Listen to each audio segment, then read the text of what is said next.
அவங்க இருந்து களுவாஞ்சிக்குடி பஸ் தரிப்பு நிலையம் வந்து திறக்கிறேன்.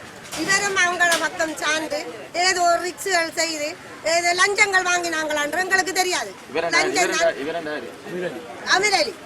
அமிரலி கணேசமூர்த்தி பிரதேச செயலாளர் எல்லாரும் எங்களோட கதைச்சிட்டு அங்கால லஞ்சம் வாங்கினாங்கன்றது எங்களுக்கு தெரியாம இருக்குது.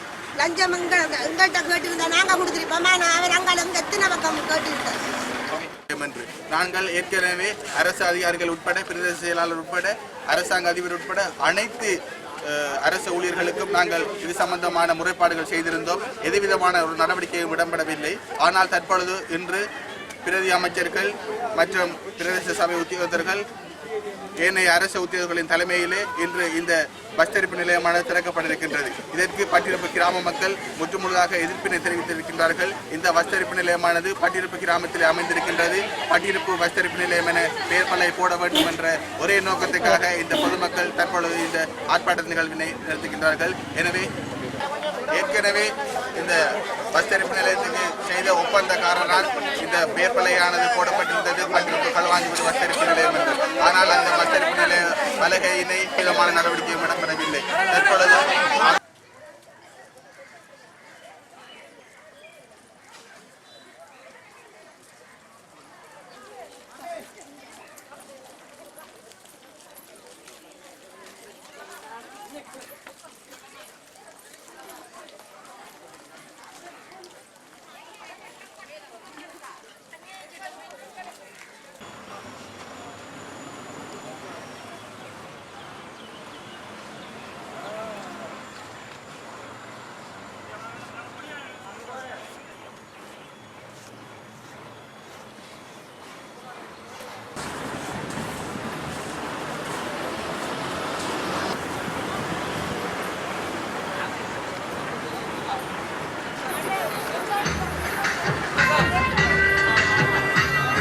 கிராமத்துக்கு எதிராக இன்று திரண்டிருக்கின்றார்கள். எனவே வாக்குறுதி வழங்கிய அனைத்து அரசு அதிகாரிகள் அரசியல்வாதிகள் எல்லோரும் எங்கள் கிராமத்துக்கு சிறந்த தீர்ப்பை பெற்றுத்தர வேண்டும். இது பட்டிருப்பு கிராமம் தான் என்பதை கௌரவ அமைச்சர் அவர்களும் அரசாங்க அதிபர் அவர்களும் பிரதேச செயலாளர் அவர்களும் எங்கள் மக்களுக்கு முடிவு தர வேண்டும். இல்லாவிட்டால் நாங்கள் தொடர்ந்து ஆர்ப்பாட்டம் உண்ணாவிரதம் போன்ற செயற்பாடுகளில் ஈடுபடுவதற்கு தயாராக இருக்கின்றோம். எங்கள் உரிமைகளை நாங்கள் விட்டுக் கொடுப்பதற்கு தயாரில்லை. எங்கள் காணி எங்கள் எல்லை.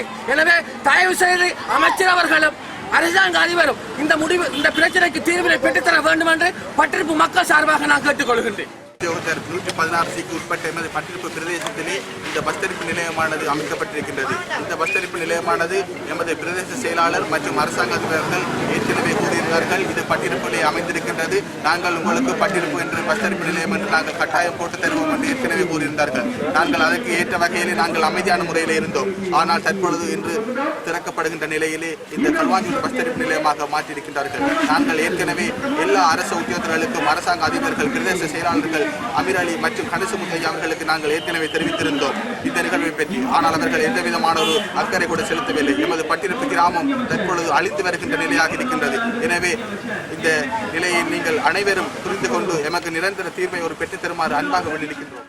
தொகுதியின் தலைநகராகிய இந்த பட்டிருப்பு கிராமத்தில் அமைந்துள்ள எமது பஸ் தரிப்பு நிலையமானது இங்கு அடிக்கல் நாட்டும் வேளையில் நாங்கள் முதலாக வந்து எதிர்ப்பு கடிதம் ஒன்றை அமைச்சர்களுக்கு கொடுத்திருந்தோம். அமைச்சர்கள் அதன் பின்பாடு பிரதேச செயலாளருக்கு அறிவித்திருந்தார். இதன் உடனடியாக இந்த பிரதேசத்தில் உள்ளது இந்த கிராம சேவை விதிக்கு உட்பட்டது என்பதை இனங்கண்டு எமக்கு அறிவிக்கப்பட்டு என்று மாவட்ட செயலாளர் அறிவித்திருந்தார். அந்த அறிவிப்பின் போது எமது பிரதேச செயலாளர் இது அனைத்தும் பட்டிருப்பு கிராம சேவை விதிக்கு உட்பட்டது, பட்டிருப்பு கிராமத்துக்குள் அடங்கியது என்று இங்கிருந்து வரைபடம் மூலம் அனுப்பியிருந்தார். அந்த வரைபடத்தின் மூலம் மாவட்ட செயலாளர்கள் இவர்களுக்கு அறிக்கை விட்டிருந்தார். சகல ஆதாரங்களும் இங்கு இருக்கின்ற காரணத்தால் நீங்கள் உடனடியாக அந்த நாட்டப்பட்ட போட்டை திருப்பி நாட்டுங்கள் என்று இதுவரையில் எங்கள் பிரதேச செயலாளர் எந்த ஒரு நடவடிக்கையும் எடுக்கப்படவில்லை. என்னுடைய பிரதேச செயலாளர் ஒருதலைபட்சமாக நடக்கின்றார் என்ற போது நாங்கள் எங்கள் மாவட்ட செயலாளருக்கு சென்று அவர்களிடம் கேட்டபோது அவர்கள் வாக்களிக்கின்றார்கள். எங்களுக்கு இது பட்டிருப்பு கிராமத்தில் இருக்கின்றபடியால் பட்டிருப்பு கிராமம் என்ற பெயருடன் இந்த பஸ் தரிப்பு நிலையத்தை நாங்கள் திறந்து தருவோம் என்று எங்களுக்கு வாக்குறுதி அளிக்கின்றார்கள். அதே நேரம் இந்த பிரதி அமைச்சர் அவர்களும் எங்களுக்கு அதே நிலையில் வாக்களிக்கின்றார். பட்டிருப்பு கிராமம் என்ற பெயருடன் சிறப்புள்ள செய்தால் மட்டும் நான் இதில் பங்களிப்பேன், இல்லாவிட்டால் நான் இதில் பங்களிக்க மாட்டேன் என்று வாக்களிக்கின்றார். இன்று அவர் மாறான நிலையில் எங்கள் தொகுதி வேட்பாளர் பட்டிருப்பு தொகுதியின் அக்கீர சேர்க்கை வேட்பாளர் தொகுதியின் தலைநகரமாக இந்த பட்டிருப்பு கிராமம் ஒன்று இல்லை என்று ஒரு தொகுதி வேட்பாளராக இங்கு வந்து இந்த பஸ் தரிப்பு நிலையத்தை முன்வந்துள்ளார். ஆகையால் அவர்களுக்கு நாங்கள் எங்களுடைய கிராம மக்கள் சார்பில் கடுமையான கண்டனத்தை தெரிவிக்கின்றோம். இந்த பஸ் சர்வீஸ் நிலையம் மீண்டும் நாங்கள் இந்த முறையில் கொழும்பு ஹைகோர்ட்ஸுக்காவது சென்று வழக்கு மூலம் தொடர்பு கொண்டு மீண்டும் இந்த பஸ் தரிப்பு நிலையத்தை பற்றுப்பு கிராமம் திறப்போம் என நான் வாக்குறுதி அளிக்கிறேன். அது சார்பாக